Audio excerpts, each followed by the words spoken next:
cash. I got a show today. That's all I'm trying to do. Hustle and motivate.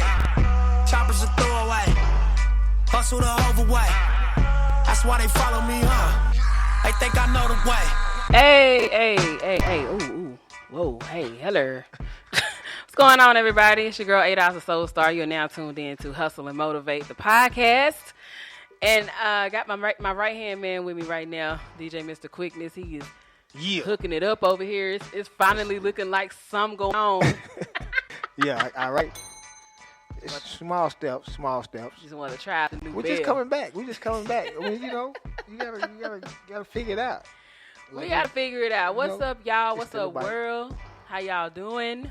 Man, happy Thursday. Happy Thursday. We want to give a shout out to DJ Mr. Quickness' lovely wife. Say what's up, Miss Tabitha. Oh, she over there. Y'all probably can't hear her, but she say what's up. Oh, she didn't scream loud. She say what's up, y'all. We are streaming live. If you want to go ahead and get in front of the camera and just wave and say hello. She has a podcast as well. What's the name of it? The Source. Okay, you guys want to check her out. Check out her podcast on Monday nights at 7 o'clock. The Source. 7. Oh, yeah. 7 to 8 p.m. Yeah, this is what we do at Hustle and Motivate. This is what we do, right? We hustle and we motivate. You know, if you have something that you have going on, we want to promote what you have going. So, anyway, without further ado. Please, no further ado. Give it up to Miss Tabitha. Thanks for stopping by. Love having your energy. Baby girl is in the building. Facing the phone. Gorgeous. I mean, look, y'all made a beautiful daughter. Well, thank you. She's very pretty. She get it from mom. All right, y'all, let's move forward. That's right. Tonight's going to be a great show. I'm really excited because, one, we're talking about a very, very dear topic to me, and it's trusting your own timeline. I think that's so important because, whenever you're out here and you're trying to do something great, you're trying to do something positive, you want to be successful in whatever avenue you're going in, you have a lot of people that see what you're doing and a lot of people that see what you're doing and they got something to say. And typically those people, you already know, they talk to you like they walking in shoes every day. Every day. You know what I'm saying? Like they, and it's, so I want to talk about trusting your own timeline tonight. Okay. Can I get an amen? Okay, amen. I'm with that. Yeah. Everybody's, in your time. Just what happened in your time. That's what you're saying, right? Don't try to do it.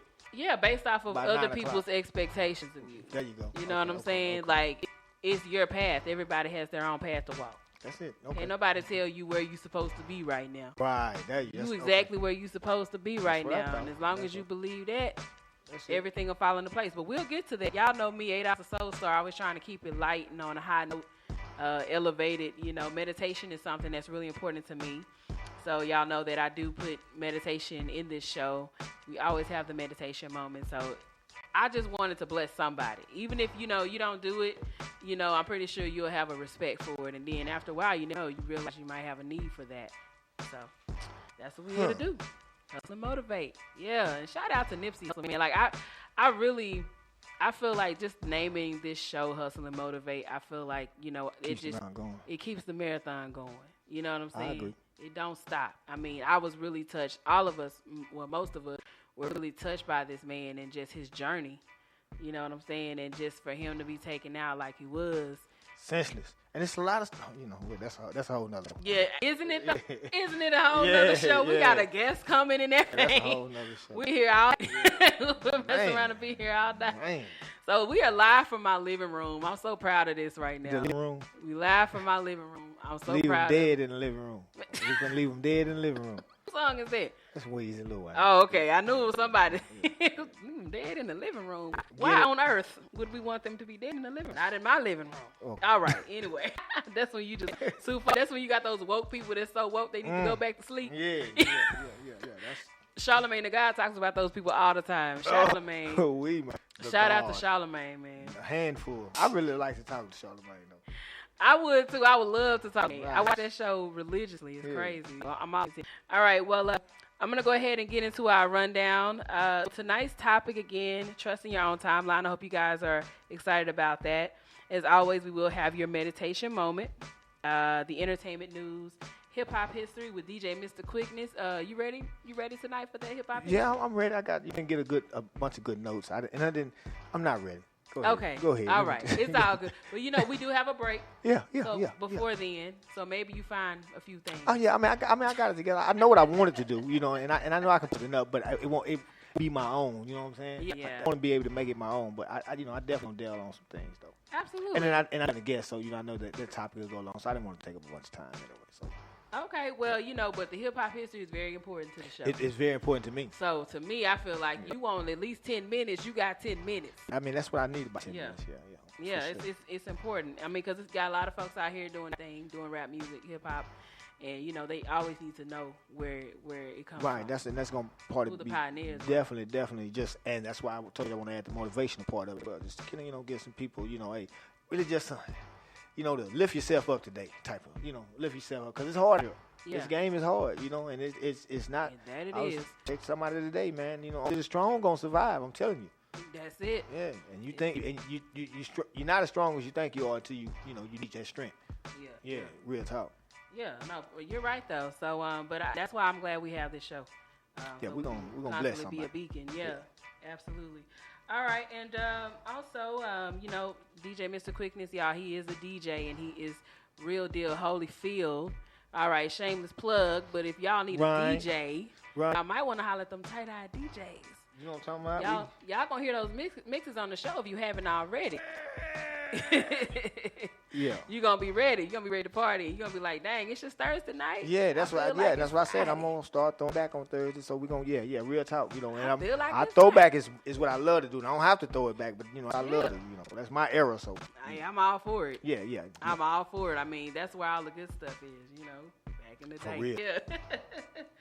All right, y'all, and so we have our interview tonight. I'm so excited. Our interview is gonna be with Tony Sartain. And Tony Sartain has been on our show before, but it was so long ago. It was a long time ago. After Party Radio. And not too long. I think I got a memory of that show too long ago. Really? Yeah. On Facebook, right? Yeah. They do that. Right. Yeah, they good and I'm about like, that. dang, I think that's the dude that we supposed to be interviewing. Yeah, Tony Sartain. I didn't share it, but I don't. I'm bad about that. It's all well. That's why you're not on the Yeah. That's why I'm not. Yeah. I'm not on the social media. Production, though. Yeah.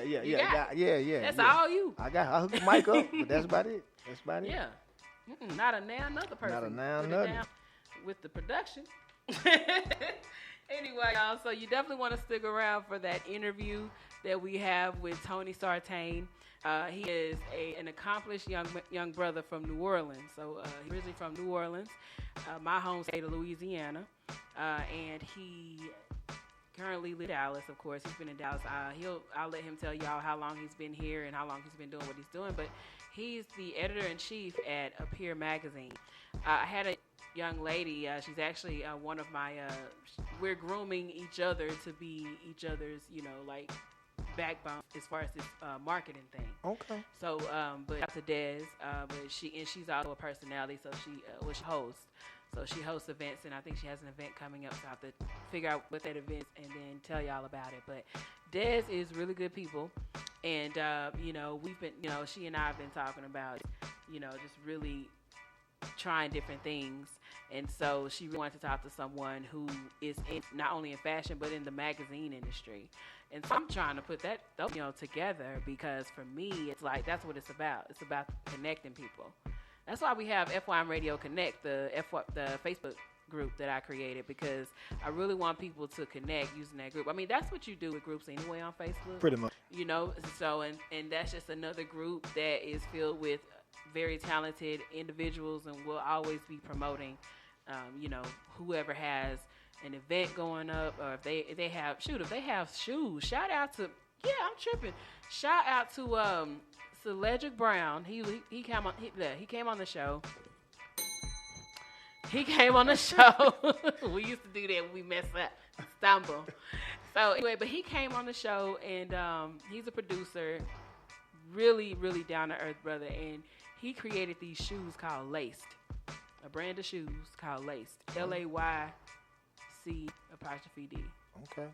And it's really, really dope shoes. Like, I really want to get a pair for myself and then maybe does he have him on the website? Does he have a website or something? He does, and so I believe he does. I'm sure he does. So we'll have to get that website so we can give a shout out. You know what I'm saying? Because, buy black. Buy black, exactly. And speaking of buying black, I'm rocking the shirt. I know FYM Radio, well, not FYM Radio, I'm sorry. Our Facebook page, Hustle and Motivate, we're live right now. So if y'all can see my dope tee line by my aunt. It's designed on purpose for eternity, and this is her new T-shirt line. Okay. And my little cousin, her daughter, has the Dope Kids line. So she's teaching her about entrepreneurship. So I'm really proud of them, and so I will be also getting her information. So you guys can really, if y'all want to order a T-shirt, it's really workout wear. So she's got the T-shirts, and then I have on like the tank top. So she and I think this was only $15. And she'll ship it to you from Florida. So, hey, okay. Giving you a shout out. Okay. But yeah, so she has a dope tea line. I love what it's about, and I'm planning to see when she comes into town for the holidays. I'm trying to see if I can just do an impromptu show. Okay. And just interview with her and talk with her about you the got dope it in tea your line. living room. You can just kind of sit down. Just say, come on over to my house, auntie. Right, exactly. So, shameless plug, but that's my auntie. But yeah, I'm proud of her. So and I want us all to win. That's it. That part. That's it. And did you all know that the most like I'm gonna say like the largest number of new entrepreneurs is African American women? I'm pretty sure. Yeah. Yeah, I'm pretty sure. It's yeah. Like I mean, and I didn't even realize how important the black woman's vote was when it comes to politics. But it's a very important vote, apparently. They talk about it a lot on MSNBC, CNN. Right, I'm like everybody else. Make sure y'all get out there and vote like y'all getting out there for them chicken sandwiches. Yeah. But speaking of those chicken sandwiches, that bug was good. It wasn't, because people say, well, it's not good enough for people to be killing each other. And it's not, but that's really wasn't even the reason why people was doing all of that. It was because of the wait. They was waiting a long time, and I'm not saying that's a good excuse because it's not. It's absolutely not. It's just still stupid. Really but what I'm saying is that the reason was because of the wait. Yeah, I can see that though. But you understand, if I go get a chicken sandwich, I'm gonna expect them to wait. Yeah. I mean, it's a hot commodity. It's a line outside. So you're either gonna wait, or you're not gonna get a sandwich today. That's just what it is. And Popeyes doesn't have the best customer service. Come on now, we know who work at Popeyes. You know what I'm saying? They just, they do what they do what they gotta do when they come to work, and apparently that's good enough. So we're not gonna argue with that. Nope. That's it's okay to have that reputation. If you selling out of chicken sandwiches, you're still making your money. That part, because they are. Well, let's go ahead and get into our meditation moment. Our guest will be here. Right. Yeah, our guest will be here in about 20 minutes or so. So, all right, everybody, take a deep breath in and deep breath out.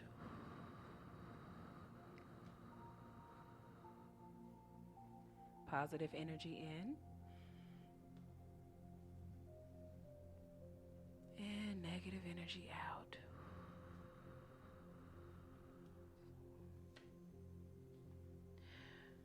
With every breath, the old moment is lost. A new moment arrives. We exhale and we let go of the old moment. It is lost to us. In doing so, we let go of the person we used to be. We inhale and breathe in the moment that is becoming. In doing so, we welcome the person we are becoming. We repeat the process. This is meditation. This is renewal. This is life. I picked that quote because it just stuck out to me. I feel like meditation for me has always been a renewal. And I'm not a very religious person, but I'm a very spiritual person. And so because of that, I'm able to understand what this author meant by this quote. So every time I meditate, I'm a new, and I really want to pass this on to other people. I hope that, you take a few minutes out your day to give yourself that time to just focus on your breaths and focus on just the goodness of life and being here. Focus on positive things.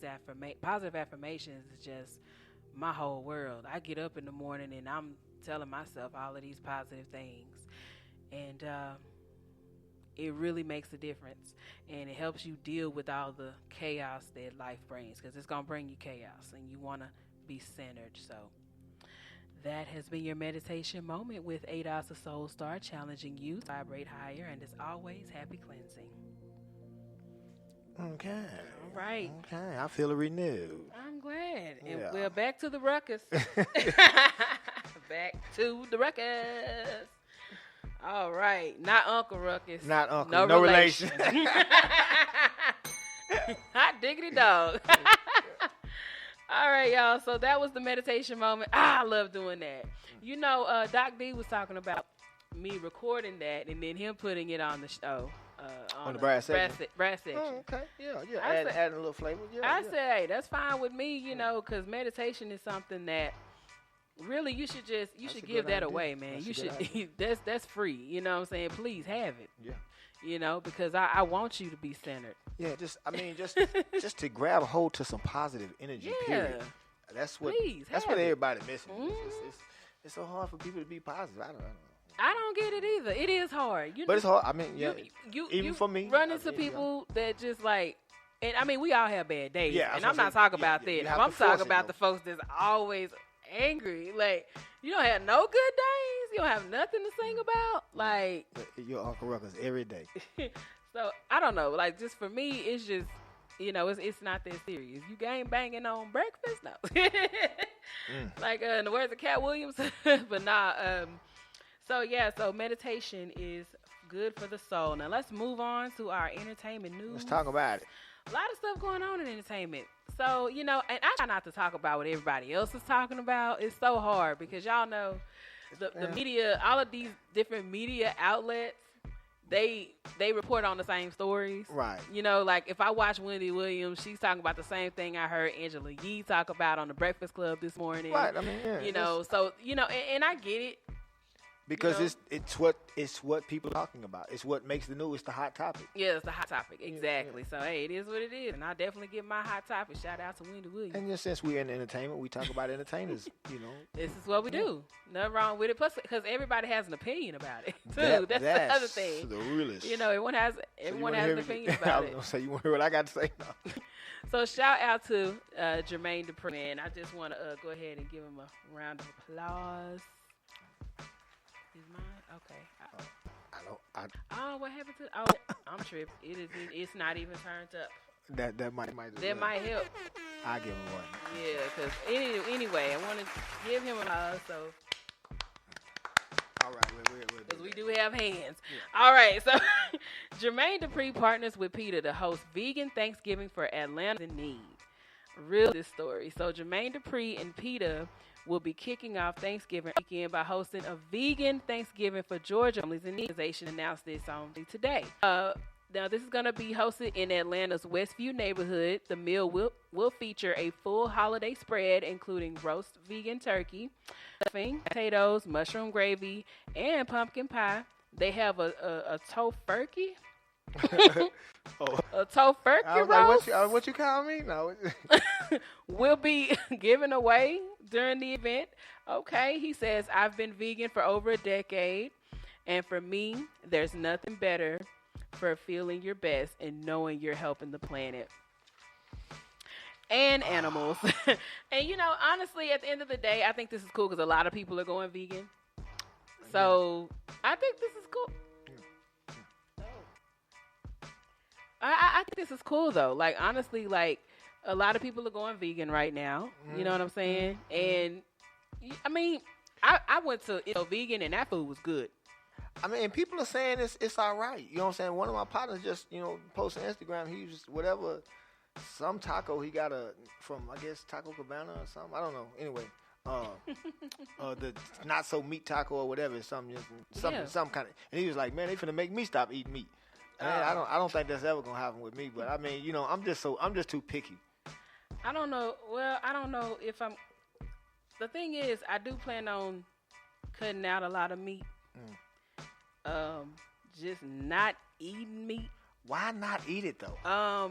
People gonna say because it's unhealthy. And okay, well, people been eating meat for years though. Yeah. I mean, that's true. People been You eating could die meat from for a sweet years. potato. You can get hit by a bus. I guess that's my thing. So I don't. I mean, that's just how jacked up life I'm can just, be. yeah, I'm gonna roll it on the breast. I'm gonna roll the dice on the breast, chicken breast, tilapia. They talking about tilapia ain't real fit. I'm gonna roll the dice on the tilapia. I'm just gonna roll my dice. Yeah, for real though. I heard. I'm not finna eat no tofurkey, man. I don't want no like, tofurkey. I'm saying. Great, but it is what it is. Give me the tofurkey burger. A tofurkey. You know what? I mean, that might not be bad, but I've never really just been a tofu person. I mean, I've done vegan stuff, but I don't think I've ever just got into tofu. I guess the one time I did have tofu was when I worked at Raw Sushi, and so they had that soup, that tofu soup. What's that soup? They got the seaweed in it. Look, I used to work there. I don't forget. Lord, Somebody know what it is, but anyway, it's like that little cheap I know what you're soup talking they give about, everybody. I know But what you're talking about, so and it has little pieces of tofu, and it's got the seaweed, and you just put the broth in it. Yeah, okay. I don't remember. So, womp womp. Anyway, but that was the only time I had tofu. But I mean, shout out to him because I mean, a couple of people are giving back right now. I just saying this. I did not know Jermaine Dupri has been vegan for over a 10 decade. years. That's good. Yeah, that's. That's why I'm like, okay. I mean, that's cool. It's just a lifestyle change. It's just like if it makes him healthy and he figures working out is it's good for him. More power to him. I just like meat. I don't know. And the doctor didn't say it's gonna kill me yet. So. I mean, hey, well, you Gucci. I mean, but it is what it is because my guilty pleasure is bacon, and I still ain't gave up bacon. Yeah. I don't know when or how I would give up bacon. It's really hard. It's so good on everything. They got the tofurkey bacon. They got the don't. bacon. What is that? It's what turkey. is that? What is that? It's turkey. I don't know. Nope. Pause. Whatever it is. Anyway, next story. All right. So Ja Rule is finally off the hook for a $100 million Fire Festival lawsuit. And y'all remember the Fire Festival, right?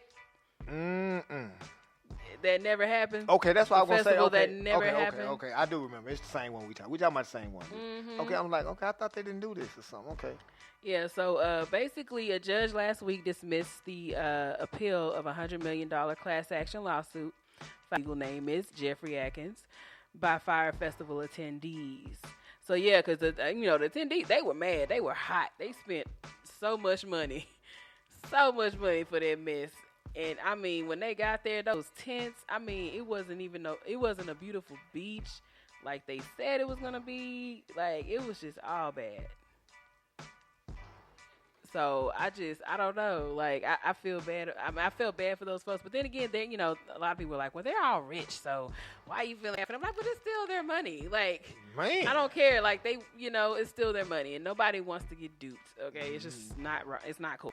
So $100 million, and they spent a lot of money for those tickets and for all of those accommodations that they were promised. Hotel and the thing about it, it's like, how could you how could you have not done what you needed to do? You made so much money. Like, people like us, regular folk, we know what to do. We can do something with $100.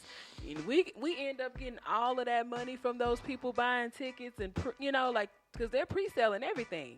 And I was going to say, but... So I didn't even understand that one. Like you was just blowing money on stuff that you didn't have no business blowing money on. Well, that's what I was going to say. So somebody got the money. I think that's what Ja Rule is saying. I didn't get the money. He didn't.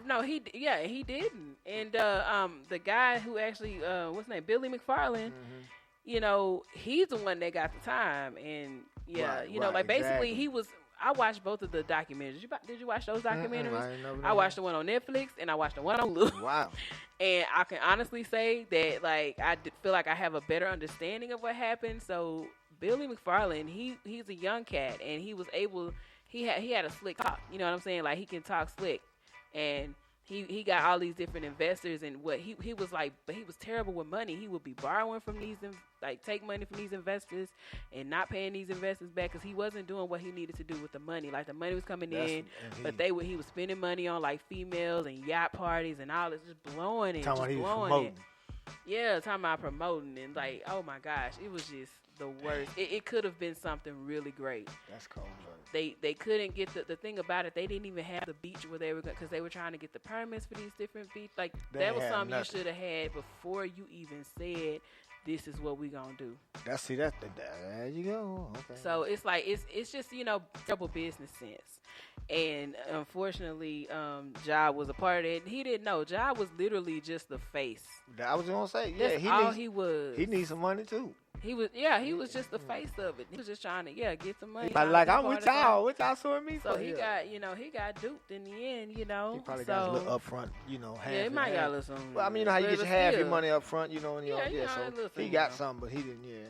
They were promoting as like he was the headline. I mean, like it was his tour, so to speak. So that's that's not. So that's why for me, I just feel I'm just glad that he he went ahead and just said, you know what, we just gonna throw this out. Yeah. Because they obviously count your losses. Yeah, they obviously see it wasn't him. He wasn't the culprit. Right. So anyway, ODB's son honors him with a new beer. Whoa. It's interesting. So Old Dirty Bastard's son is looking to honor his late father, his legacy by fulfilling a lifelong dream. TMZ reported on Wednesday that November 20th, that Young Dirty Bastard, Young Dirty Bastard is getting into right. Is that what he going by? I guess so. I didn't know. Is getting into the beer industry with his own honey ale called Young Dirty Brew. Would you try it? I know. Young Dirty Brew. It's probably a malt liquor, so I'm not gonna try it. But no, it says it's an ale. It's an ale. It's a beer. I might try it. That's what I'm saying. Would you try it? The announcement comes on the heels of the 15th anniversary of ODB's death, which was November 13th. And young DB's rep, Miss Artistry, says he put $60,000 into the company to make the business a reality with Circa Brewing. He said, I had a dream when I was a baby. I saw my father drinking Old English. Mm-hmm. By the time I was 9 years old, I caught a little Old English. He left it there sitting. I tasted it and got an idea. I'm going to come out with my own drink, Young Dirty Brew. He was 9? That's what he says. And after 6 of perfecting the Honey Ales formula in Brooklyn, Young Dirty Brew will hit select New York liquor stores, bars, and online retailers on New Year's Eve. Whoa, man, shout out. We need a hand clap in my phone. Yeah, man. Yeah, hand claps a bit. I'm cool with that. Young brother. We won't hear it, but they hear it. Right. And I do apologize for my pauses here and there, but the guest is texting me, and it's like, hey. Yeah. Looking for you. Yeah. So, pardon me, guys. I just got to make sure he gets here. All right. Well, we can plug the sponsor, take a quick break.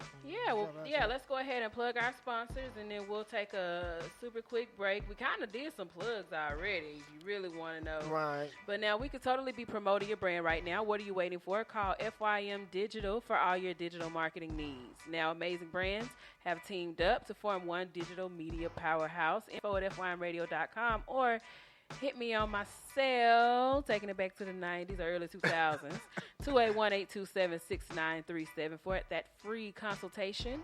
And don't forget, if you guys love the show and you want to support, give to the show so that we can do what we need to do for the community, then go to patreon.com/FYM radio.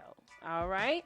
And you can y'all can start for $5 a month. That's it, just $5 a month. We'll take it. We'll make it work. We're not going to do you like, what's his name, Billy McFarland. Nah, we're not going to do you like that. Yeah. As you can see, we got equipment and all of that. That was from y'all donations. Thank you very much. All right, so don't y'all go nowhere. We got the hip-hop history. We also have our interview with our guest, Tony Sartain, when we get back from this break. Don't y'all go nowhere. It's your girl, 8 Ounce of Soul Star, and DJ Mr. Quickness, and we'll be right back. Let's hustle and motivate.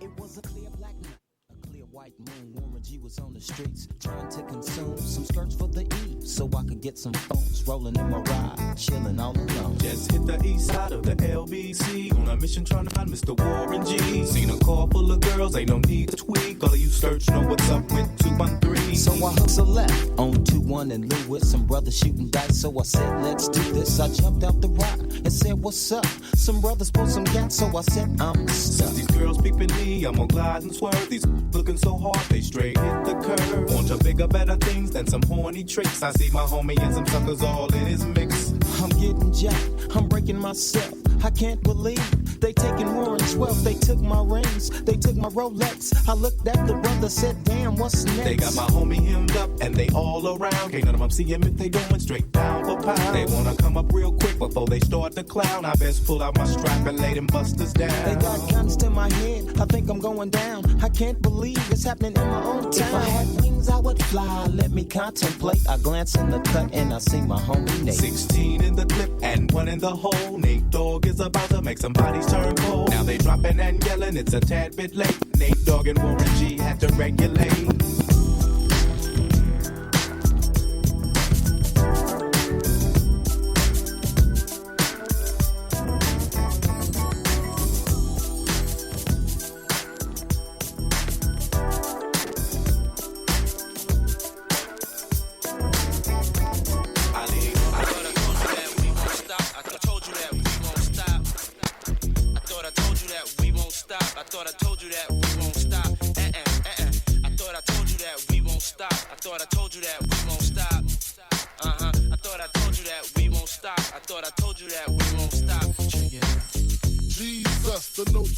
Just please us with your lyrical thesis. We just chillin', milk 'em, top billin', silkin', pure linen, and little seeds, Malibu sea breeze, dawn peas, palm trees, cats named Pablo, and milked out Diablo. The williest, this to be the silliest. The more I smoke, the smaller really gets. Room 112, where the players dwell, and stash more cash than Bert Fidel. Inhale, make you feel good like Tony. Pick up in your middle like Moni. Yeah. She don't know me, but she's setting up the yeah. Try to style sliding off with a homie. Yeah. Escada Don Gata, player, stay virgin. Game so tight, they call it version. Oh, I need to know where we stand. Do we share the special thing called love? I know I do. What about you? I just can't get enough of this. Where you go? What do I do? I can't live without your love. Thinking of you makes me feel like I am the only one for you.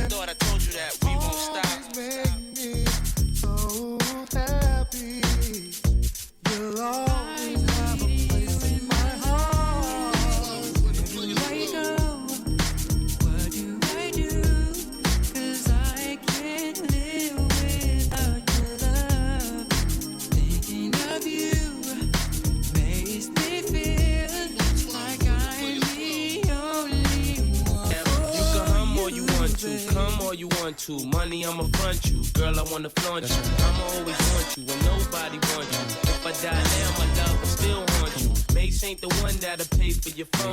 Mace be the one that'll take you home. Even though I'm not the one that gave you the stones on your days alone, I can make you moan. Everybody know I got more bounce than the ounce. Bad boy, get more money than you can count. Why I'm buying things you can't even pronounce. I do it to you, cat, for a large amount. And when the beef come, you know where to be found. Why I be around till it's announced. So when you go, girl, with thousands in your palm, why you can't let bygones be bygones? Oh, yeah. What must I do if I can't? Still clown with the underground when we come around.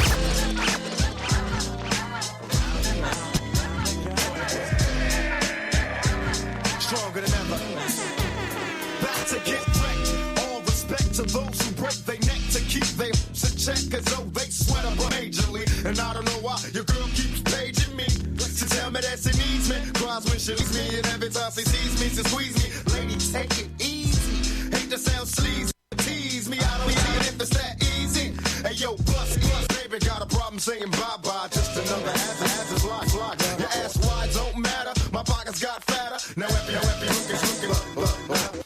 And ain't no need in being greedy. If you wanna see me deeper, baby, me. And I'll be there in a jiffy. Don't be picky, just be happy with this quickie.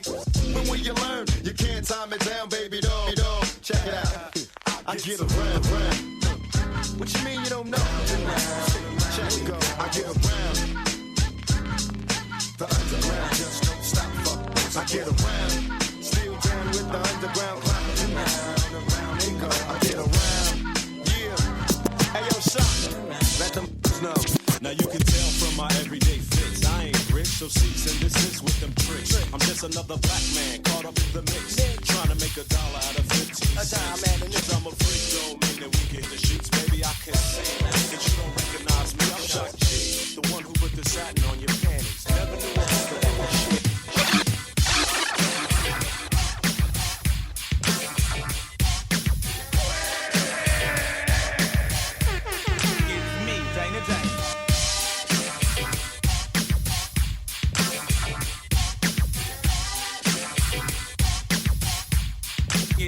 Dana Dane. Once upon a time, Brooklyn was the scene. In a project that they call Fort Greene, there lived a young man, Cinderella's his name. To make it interesting, it's me, Dana Dane. I lived in a house with my two stepdad and two stepbrothers who treated me bad. I cooked, I cleaned, I scrubbed the floors, and I was like an errand boy running to the store. My brothers, they used to boast and brag. We've got fresh gear and you've got rags. Even worse than that, to make me feel low, they gave me a straw hat while they had kangaroos. Girls used to say, dang, you're so cute, but you get snow wrapped with them polyester suits. Well, one day up the avenue, there was a man surrounded by the Fort Greene crew. He said, Hear ye, come one, come all. The princess is having a royal ball. If you can rap, also dress fresh, you might take with the sweet princess. Well, I ran home when I heard the news flash. I bust through the door straight to my stepdad. I said, stepdad, may I? And before I could finish, hell no, he replied. My brothers again when they would get down. Even Pops was gaming for a piece of the crown. They flaunted, they haunted, they knew what I wanted. We can and you can is what they taunted. They all stood there, laughing in my face. And as they walked out, they said, clean up this place. But I'm the rapper day to day with that. Yes, I'm the rapper day to day with that. Well, I shrugged, I hissed. They're all trying to diss. I'd get them back if I had one wish. Before I could my thought of phrase, there appeared a man from a puff of haze. He said, what's up, Dane? My name's Herb. I'm your very godfather. You know it, word. Now, I came here with the main purpose of granting you your fondest wish. I said, Herb, my man, just make me fresh, and I'm sure that I can handle all the rest. With a snap of the fingers, I began to shoot, and I was up and on my body, a slick silk suit. On my feet, there was argyle socks, and a fresh pair of ballies from the valley shop. I showed him my hat, and don't you know, with a snap, the hat became a kango. Once again, his hand began to flow, then he changed my skateboard into a Volvo. He checked me over, passed me the keys, and said, one more thing before you leave. You must return before the stroke of 12, or you turn back into your own. But I'm the rapper day to day with that. Yes, I'm the rapper day to day. Maniac, What's up? I think we oughta check it for a second straight record for them fools disrespect. Disrespect what? The flow. And being the drip bloke, I just can't take it no more. So let me televise my shit underground. MTV the box, BET is still hits. 24/7 he siding it, G riding, we slide. Bomb to the fullest, all hiding it. You know what's up with me, the dollar bill and my steel. I play for keeps, that's on the real. I get the glass in the yak and take a step back and try to figure out this maniac, the maniac. When it comes to a track like this, or should I say it's like that? I got the knack to make the beat smack. From my 9mm microphone Mac. 10, 9, 8, wait, B, E, A, C, H. City is the place to be with my brother Trip Loke and the G-Funk family. Twins got the sound that go round and round.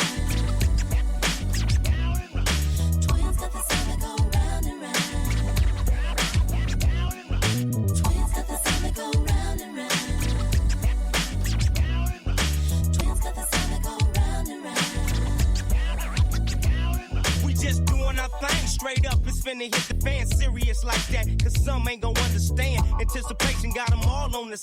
All my time that I gotta spend up at track. Money got me motivated. Word up to my mom's 9-4 set it up. So now it's time for the bomb to get dropped. Non-stop on my way to the TOP, serving conversation as if it was some cash. You can tell I was a hustler from the start, which means the loc and me can never ever see a mark. Cause sipping is where the pumps to get fed. Bitches steady yanking while they pumping up your head. Since I'm the loc, they come and show we just chillin'. Keeping out my whole clique on whip, make a killing. You know me, I'm the one that'll always make them pay. But for now, I'ma slide and listen to the women that they say.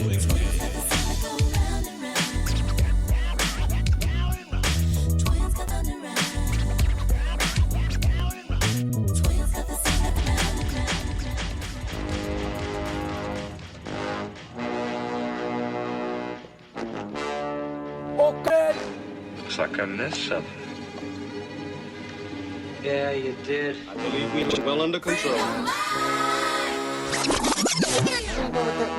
No one knows vocative. It gets the people going. Say it again. Say something else. Oh. Say something else. We've got here is failure to communicate. All right, and we're back. Yeah, Mike's on. Okay. Hustle and motivate. I almost said free your mouth soul, so you messed me up with that. Anyway, we're back to Hustle and Motivate. I'm your lovely hostess with the mostest, $8 a soul star, and I got my main man. What's going down? Mr. Quig is in the building. Not only in the building, this is his segment. That's right, that's right. So welcome back, Hustle and Motivate.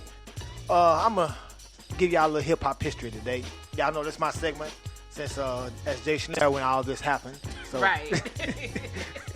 So who better to do it than your man, Mr. We're going to talk about the Wu-Tang Clan released their debut, their third W, November 21st, 2000. Hey, Dosh, you Not really. I'm not really. I am because of what they bring to hip-hop, I think, makes me a fan of them. Right. And when we talk about... In that sense, you respect for them, but I'm be honest, back when they was popping, I wasn't really listening to Wu-Tang. I guess me neither, really. But, I mean, because yeah, they the epitome East Coast. So, the Wu, and again, if you have not seen the Wu-Tang Saga on Hulu, make sure you check it out. It's going down. It's going down. You're gonna like it. You're gonna like it. You're gonna like it. I mean, the story is gonna really make you a fan. So anyway, for Five Call Quest, shout out to Fight Dog, November 20th, 1970. You're on point once again, Tip. So Tribe Called Quest fan. Definitely. Okay. Absolutely. Okay. So, okay. Well, happy birthday, man. $5. Rest in peace, man. Okay. Talib Kweli released his debut solo album, Quality, November 19th, the year 2002, y'all. Shout out to Lee Kweli. That's when I first started getting into Talib Kweli. I believe Get By is on that album. Is it? Oh, okay. Just to get by, I believe it's on Quality. Okay. Well, another New York. We all about the NY. I mean, I guess because most of the hip hop history. Hip hop started out in the park. In the park. You know what I'm saying? It was in New York. So we can't say nothing. Can't be mad. That's what it is. Okay, so Foxy Brown released her debut album, Il Nana, November 19th, 96. Yeah, shout out to the female MCs, man. Foxy was the truth, man. Foxy Brown, baby. Yeah, man. The Il Nana, that was, man. I mean, yeah. Taking me back real. Buddy. I was there for that one, for real. All right, so LL Cool J released his debut album, Radio, November 18th, 1985. LL Cool J. Now, I'm not going to ask if you're a Cool J fan, because how can you not? Ladies love Cool James. Yeah, how can you not be a J fan? Yeah, like, it's just. I think, and being of that, I think I'm play one for you. I like that. That was my joint. That album when that came out, I mean, ooh wee. LL, I mean, he had this about him. You know what I mean? He's cocky. You know what I'm saying? Yeah, and you know he had a little, like Love Cool James. I mean, he was, confident. He was fine. Yeah, I mean, well, I don't know about that. Oh yeah, part, the Kango had. Yeah, he introduced the Kangos. I mean, so, man, I was looking for LL. So I can't even find it. Oh man, that's crazy. Oh, maybe if I spell it right, I might. If you spell it right, yeah. Yeah, no, but LL Cool J, man, because he was popping, especially the he came out with doing it. That was my jam. Yeah. That was my jam, 100. So, I mean, yeah, definitely. Remember he had a talk show in the house? Talk show, that TV show. Yes. Sitcom, house. Did you watch it? Were you a fan I did. of it? Yep, sure was. Absolutely.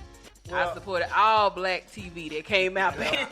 How can you not? Well, because of that one, that was my last story. I'm gonna cut to a little LL, man, for the sake, man. LL's debut album, man. I can't live without my radio, man. Hip hop history with Mr. Quickness. We're gonna turn up right quick for the East Coast. Hey.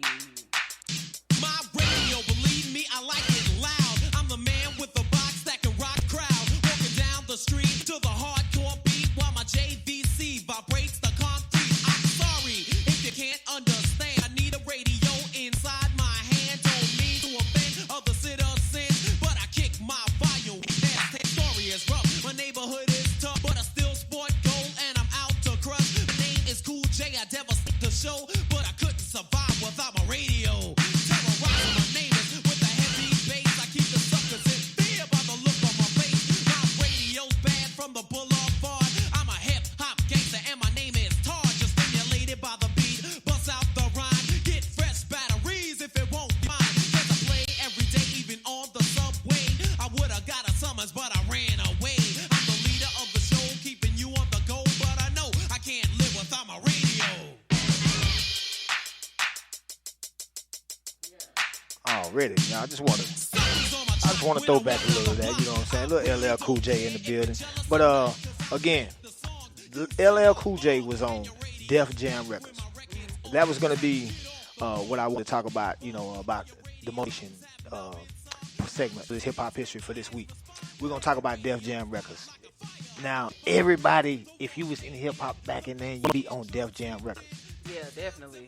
I mean, that was the label to be on at the time. It absolutely was, yeah. I'm gonna give you. I did put got my notes down a little more. I'll be a little more prepared, but I definitely honoring Def Jam as one of the most. You got Def Comedy Jams. Def Jam sparked a lot of things out of hip hop.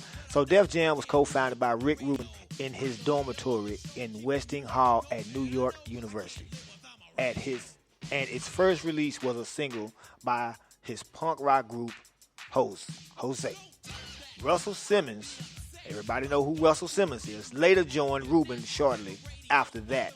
And they introduced each other. They were introduced to each other according to one story by Vincent Gallo, another city's DJ Jazzy J as their connector. Rubin says he met Simmons on the TV show Graffiti Rock. I know you ain't seen that. Nah, I haven't. I know you ain't seen that. I never heard of that.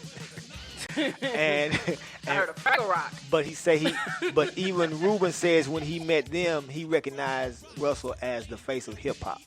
He was 5 years older than me, and he was already established in the music business. And quotes Rick Rubin. Now, if you don't know, this is the epitome of connecting with somebody that's like-minded, that has, Russell was already doing his thing in hip-hop, and Rick Rubin, for those who don't know, is a white boy.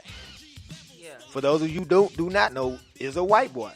But he had a punk rock band. Yeah. But he knew even then hip-hop was on the rise. Yeah. So you have to, I say it to say, we talk about your timeline, you have to, know your place, at a certain, when those opportunities arise to you, you have to make the best of those moments and be ready to go, and I tell people all the time, like, you as a producer, you want to have a catalog of tracks all the time, but man, sometimes you just got to take your best 10 tracks and you got to go for it. You got to go out there, meet somebody, you got to do something. Networking is everything. And that, what I wanted to say was the start of Def Jam Records, one of the biggest, probably one of the most historical labels in hip-hop history, was started by networking. Yeah. Two people from totally different paths, but both had a passion for music and knew they wanted to be in this business. Right. So what we say all the time, whether it's hip hop, I don't think Rick Rubin thought that he was gonna be a hip hop, producer at the time, and he produced, of course, he brought on the Beastie Boys, and we talking about, just listen, these old tracks, the equipment that they had back then was, to have what they were able to come up with is truly amazing. So I'm gonna motivate all the producers today, and all the record labels, and all the CEOs or the wannabe CEOs or wannabe bosses that you want to call yourself. If you really, really about your business, you need to get out there and network. Link up with somebody besides yourself that can help push your dream over to the next level. Let that be your goal for this week. Yeah. Take your time and find somebody that you can link up with and make that maybe your mentor.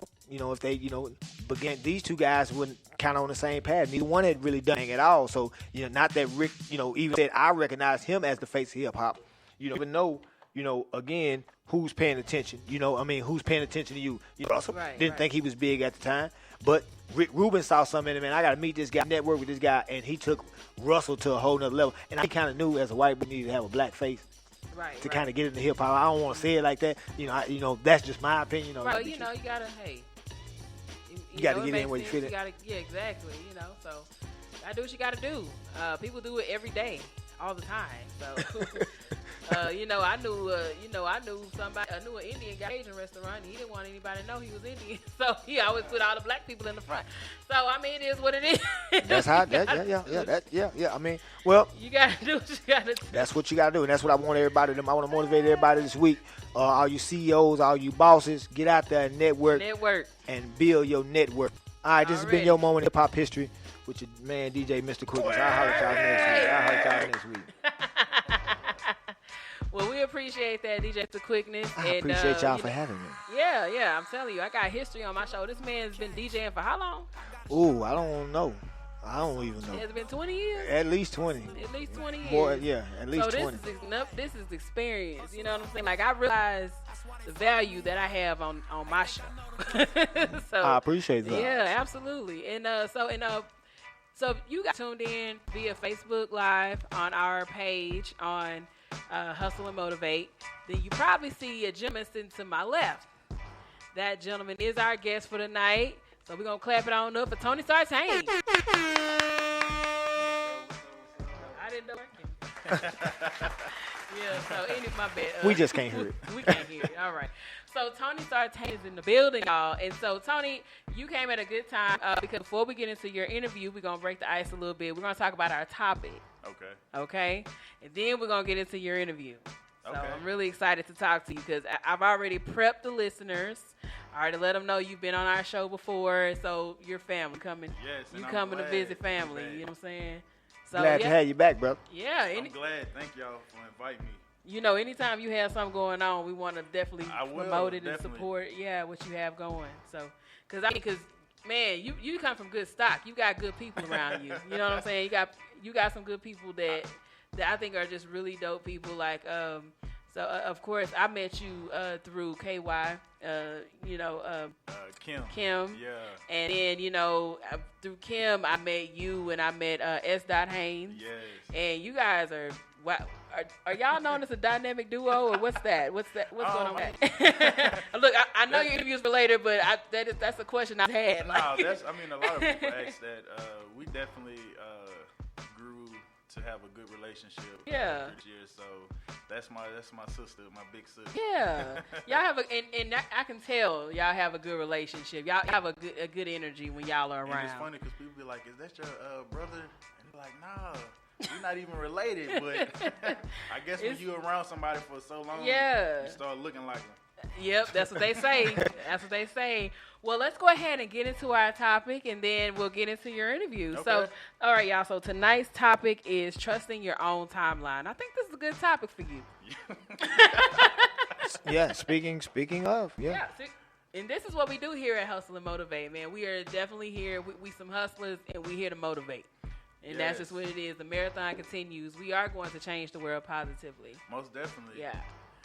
Okay, so So that is our topic, trusting your own timeline. The reason why I wanted to talk about this is because, as I was saying earlier, when you're on your journey to be great, you know what I'm saying, following your dreams, following your passions, all that beautiful stuff, you got a lot of people with that have opinions about what why you you doing. ain't this? Yeah, why you ain't that? Why you not here? Why you haven't accomplished that? Why, well, if you say you this, that, and the third, then what you doing? And all up in your space, all up in your grill. Why are you all in my grill? You know what I'm saying? You have nothing else better to do than to worry about my business. And you feel like you got something to say on that. Like you feel it in your spirit. No, I do. I think, honestly, I think it's people, a lot of people I feel not a lot, have jealous issues. A lot of us, I can say, throughout our years, we was jealous at one point.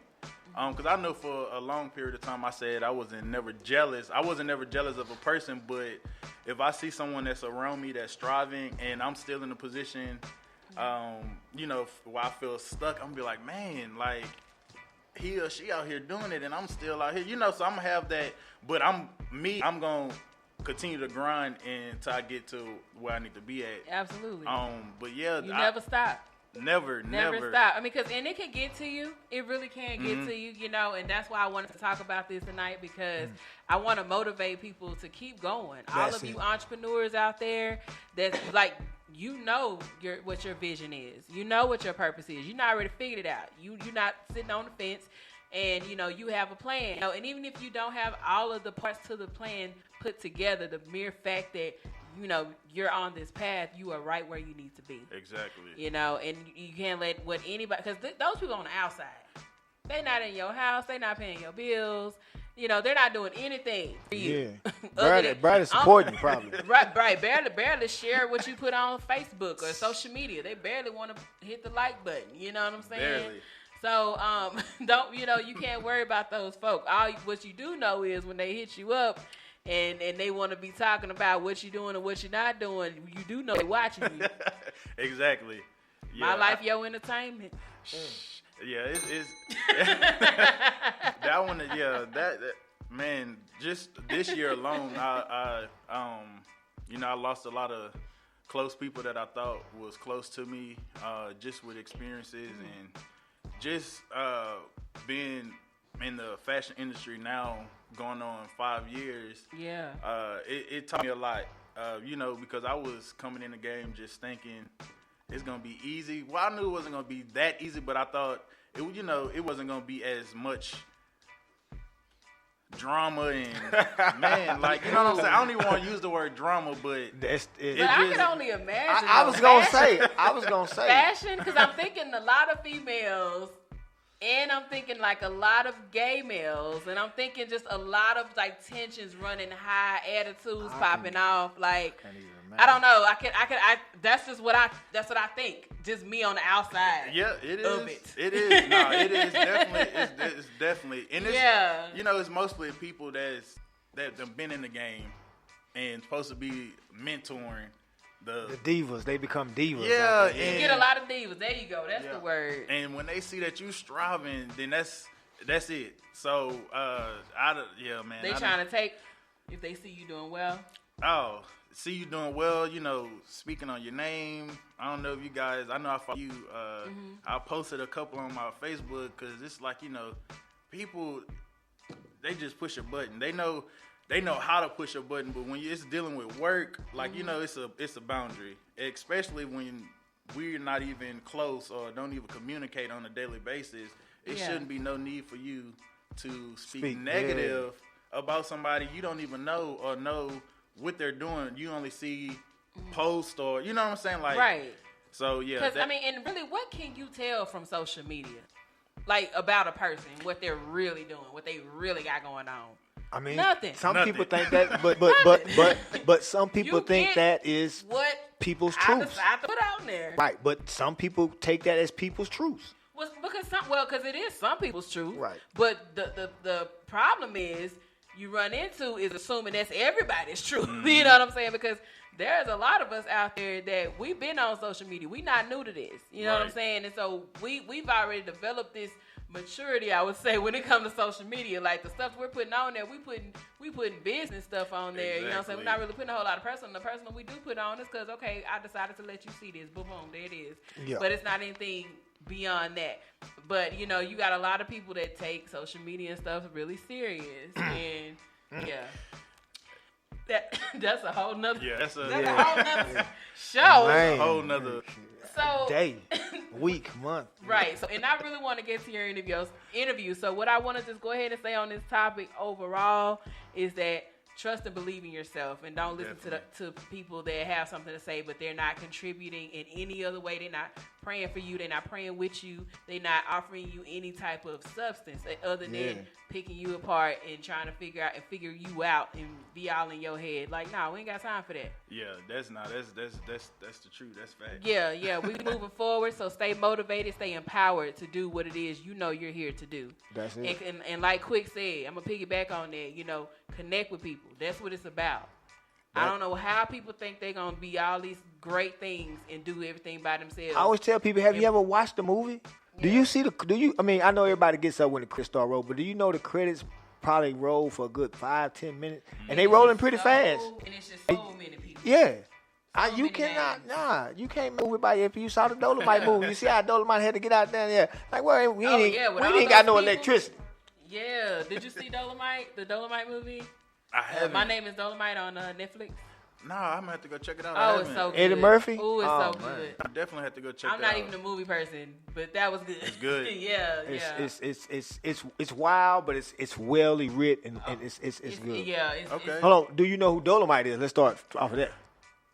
Okay, well then you. Yeah. Okay, well it's definitely good because I didn't know that. I knew of Dolomite. I knew about blaxploitation films, but I didn't know the story of Rudy Ray Moore and who this man was and how he got started and it's a really good good movie. And how he put a lot of people on. Yeah, he put a lot of people on. I'm gonna definitely make sure I check that out. It's motivational for people like us, you know, who have something that we're working toward, and you know, you being in fashion and you definitely have to have a team. You know what I'm saying? Yeah. It ain't no way around that one. So everybody's just gonna have to figure out how to get along. You know what I'm saying? But it's very. So I'm gonna check that out. Yeah. Well, so we hope you guys got something from this topic. If you are tuned in via Facebook Live and you want to hear all the music much clearer, everything that we're hearing through our headphones, all you got to do is just go to fymradio.com/shows, click on the link, and it will pull up the show. You can listen to it either via the web browser or you can listen to it via the Spreaker app. Either one is going to give you the options. We all know phones work in 2019, so there it is. Enough said. So without further ado, about Tony's timeline. Man, Tony's time. We got a little bit. We got a little bit of the timeline, so I guess we're gonna get the rest. So now you are from New Orleans. Yes. I prepped everybody, like I said, for you got here. You're from New Orleans. So how long have you been in Dallas? You can say because it's iffy. So I have family in Dallas. My mom and dad, when we moved out here during Katrina, which is 2005. Okay.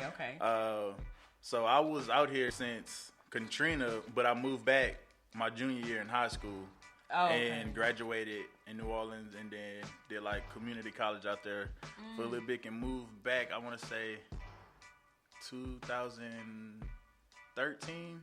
Yeah. Okay. Around 2013, I moved back to Dallas. Got a little rough for me out there, so. Yeah. I would imagine. Rougher than a D? Oh, yeah. Oh, most definitely. Yeah, and most definitely. Well, I get Man, I'm from Shreveport, so yeah, most definitely. and coming from not having to be inside at a certain time or do this or do that, and really just being on my own, you know, life just really passed me so quick.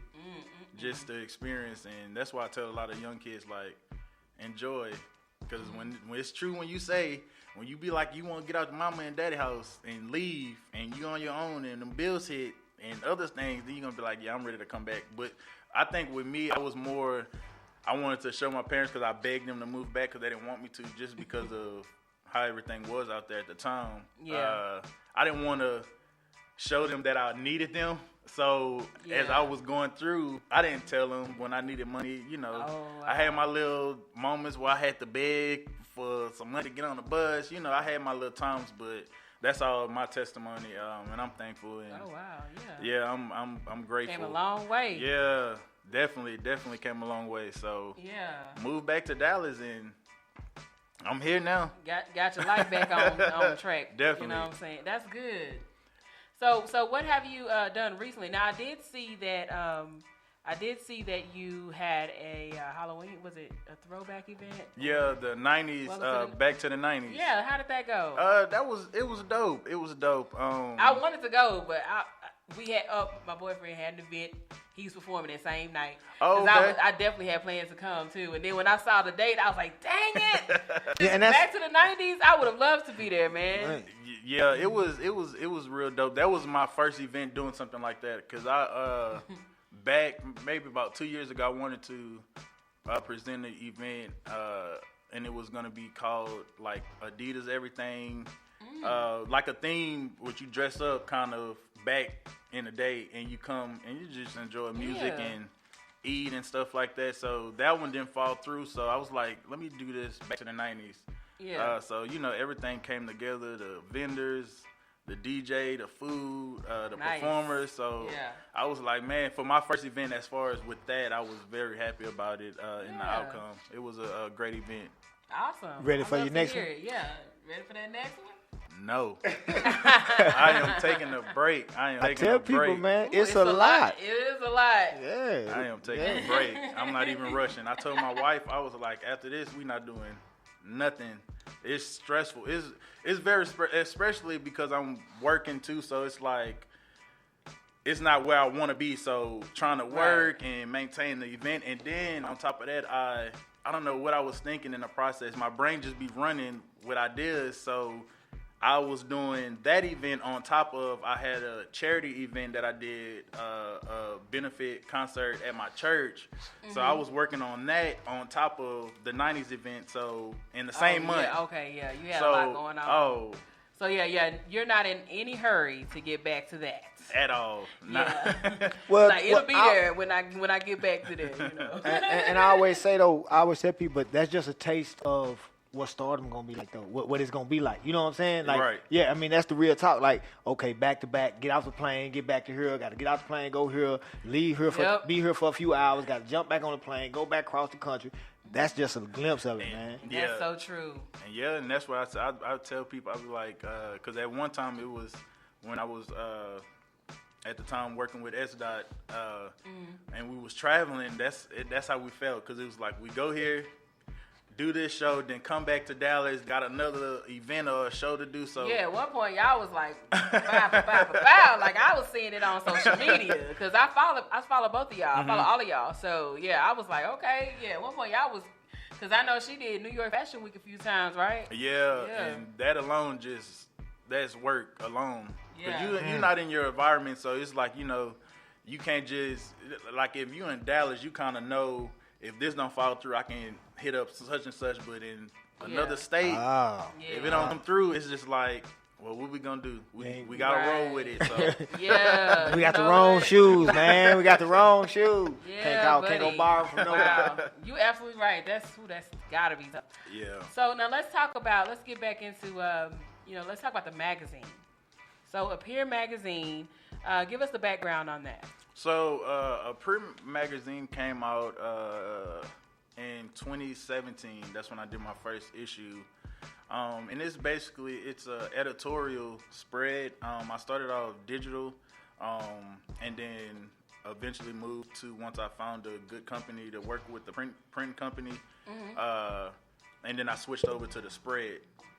So it's full editorial. So it's the magazine. Of course, every now and then I do try to incorporate businesses and do advertisement, but for the most part, it's strictly straight editorial. I wanted to bring back old time feel to have on people's table, you know, where it's just you open up a magazine and it's just straight fashion of different aspects. And what I wanted to do is bring different designers around the world just to give, you know, the U.S. Individuals a kind of idea of what goes on in other countries and what they see in fashion. So my first year, it was a blessing. God really opened up some doors for me, and I literally did not have to do nothing as far as photographer, wardrobe, submissions. Everybody was just back to back, you know, hitting me up. So I was blessed to have put that together, a magazine. And some people be like, it takes years to kind of do the layout. So, you know, I was still learning and still, you know, making sure I did everything properly to make it a success. So I was very thankful for that first magazine. So now I put that on the back burner because I was having so much stuff. I couldn't really focus. So really now that the events are over, I'm just going back in 2020. I'm going to start back up and I'm actually right now doing submissions. So if you guys know anybody that is a photographer or a model or want to be in the magazine, definitely send them my way. So I want to, you know, not only do I look for like celebrities, but locals definitely, because it's hard. And a lot of people, like with models and photographers, you know, it's hard to get in those submissions. And sometimes people go straight to the big magazines and they ask for so much, and the guidelines are ridiculous of what you have to follow. So I try to give them an opportunity, you know, to have their magazine published and seen. So that's something I'll be starting back up in 2020. Yeah, definitely. And I was going to say that too. A lot of people are, you know, I mean, this really is a time, but a lot of people are, you know, are taking this time to recoup, you know, get everything together. And, you know, I was telling my artists, because I just started with artist management. So. Okay. Yeah. But I was just telling my artists, you know, like, it's okay that right now you're not like putting out new music and you're not performing at all these venues. One, it's the holidays. You know what I'm saying? This is a time where people are gearing up for that. You know, and plus it's cold. I think that, you know, things are going to be popping in the spring and the summer. So give yourself that time to put your plan together. So by the time spring, summer hits, you'll be ready. That's true. That's true. Yeah. So what's the email for the submissions, or what's the phone number? So it's my first and last name, Tony Sartain. And that's TonySartain 77@gmail.com.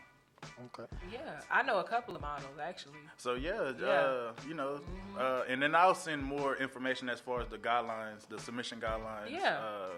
Yeah, be sure that we have it, because we'll definitely go ahead and share it on all of our social media. Okay. That you're accepting submissions, and we're gonna do what we can to help you get those people. Yeah, I'll definitely send that over to you guys. Yeah, and photographers, and we know all kind of people. Makeup artists. Okay. Ooh, I need a makeup artist in my life. On everything. I miss my best friend because she's a makeup artist, but she's in Houston, so it's like, I mean, we're good at you, drive woman. 2 hours. To get my makeup done. Then come right back to Dallas. That's that celebrity stuff for real, right there. For real. That's She doing it not like that? Okay, so good stop. life for real. Dang, she doing it. Fly like her that. in. Just gonna fly her in, huh? Fly on in, gonna do this hip, this face, man. So that's awesome, man. So I mean, at the end of the day, I'm really proud of what you're doing. I did want to talk about, if you don't mind, on the mic a little bit about your reality show. Yeah, most definitely. Just give us because it's not out yet, but just kind of give us a background. Like first of all, what made you want to start the show, and then what's the premise? What's it going to be about? When I came up with the idea, you know, it's TV shows nowadays is just it's crazy how they're producing these shows and portraying individuals and really African Americans. I'll just say African Americans because it's okay. Well, it's okay to say that. But okay. I mean, I think, I always say the producers because, of course, they also have a right to say what they don't want to do and what they want to do. So if they feel comfortable with doing it, by any means. Yeah, because you got a lot of folks out here, they like, for money, it's going down. They'll do anything. It's happening. Anything. What you need doing me to anything do. for clout. And will look at you like, what you looking at? For real. This here my business. Keep it moving. You know, so hey. But yeah, I when I was brainstorming, I was like, you know, I'm in fashion, but I also do other things outside of fashion, entrepreneur. So, and I was like, you know, individuals and S-Dot as well. I was looking at the things that she do, and doors that was opening up for her, as well as some other of my friends that I knew. And I was like, well, I wonder if I put a show together, how would that come out? But it'll be based on entrepreneurs in Dallas. So that would be awesome. When I came out, and honestly, y'all, this was back in, I want to say maybe 2016, I want to say. I was just talking to a friend of mine, and we was talking. He was like, what if you do, what if you name it Movers and Shakers of Dallas? And I was like, that sound catchy, that sound dope. So I was like, I'll just keep it on the back burner. I'll watch it. And next thing you know, I told him, I was like, hey, just to let you know, I'm finna use. Then he was like, nah, I gave it to you, man. So I came out, did the whole lineup for a year. I actually was looking for different people because I didn't want to just put my friends in it because I knew them, but I wanted people that really was doing stuff in Dallas and moving around and, you know, not just doing one thing this month and then 2 months later doing something. I needed somebody that was consistent. Yeah. So I was on a search, just looking and reached out. I reached out to some big people in Dallas, reached out to some small people, and you know, in my mind, of course, I'm thinking because of the producers. So let me backtrack. Before I did that, I wanted to reach out to the producers and just let them know, did a little synopsis of what the show will be about, and sent it to them. And my first pick was VH1, of course, because, you know, VH1, they produce a lot of shows. Yeah. It could be anything. It could be us pretty much picking up grass, and they're going to be like, oh, yeah, I like that. Not picking up grass, honey. Can you do it in a two-piece is what we want to know. Right. Is what we want to know. I know that's right. So I reached out. I actually found a producer that actually is one of the producers for like New York, because I didn't know that they had different producers for the Love and Hip Hop franchise. Besides Mona, it's other people that she have in place. So I reached out to one of the guys and told him. He was like, sounds good. Send me the email. He was like, send me the pilot once you have it finished. I was like, cool.